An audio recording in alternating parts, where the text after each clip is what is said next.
Okay. See, the question that I want to ask you is the same as I started earlier, talking about populism versus anti-Islam or anti-Muslim. Does populism in Europe mean anti-Islam, anti-Muslim, something like that, anti-immigration?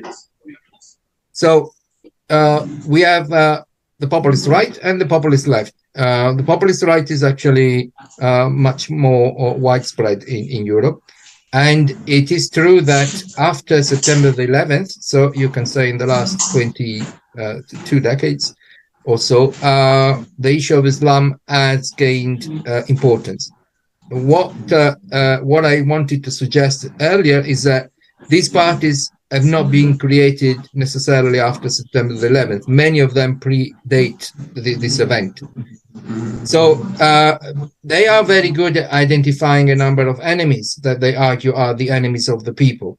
Let's take the example of Italy. In the 1990s, there was a period in which the Albanian state was collapsing, and the League was actually focusing very much on the threat they said Albanians posed to Italy, because many of them were trying to move to Italy.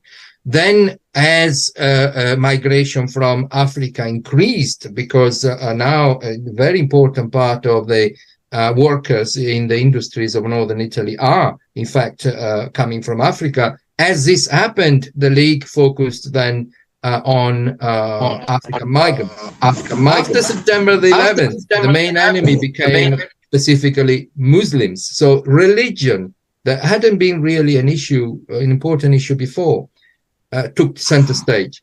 So what I'm suggesting is these parties are very good at politicizing issues, and they focus on different groups depending on how things develop.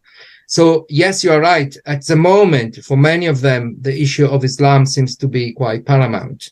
It's not just September the 11th. Let's remember also the emergence of Islamic State and all the terrorist attacks in various European countries.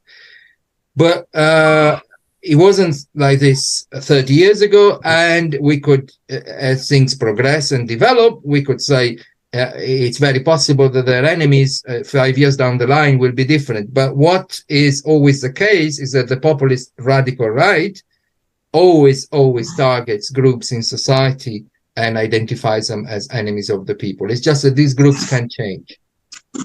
Is it fair to say that Europe doesn't like Islam and Muslims? Certainly the issue of religion has been politicized enormously.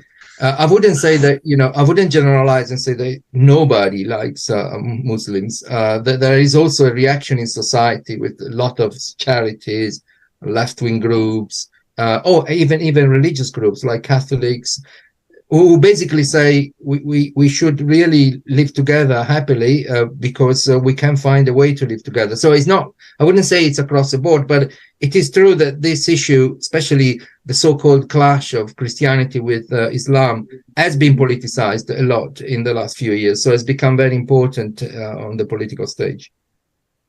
Professor Daniele Albertazzi, we have to leave you there. Thank you very much Thank you for hosting me. Nice in this program. I hope you will one day come back to talk about your book titled "The Populism and the Italian Politics." Thank you, sir. Thank you, and I'll see you again. All right, see you. Thank you very much.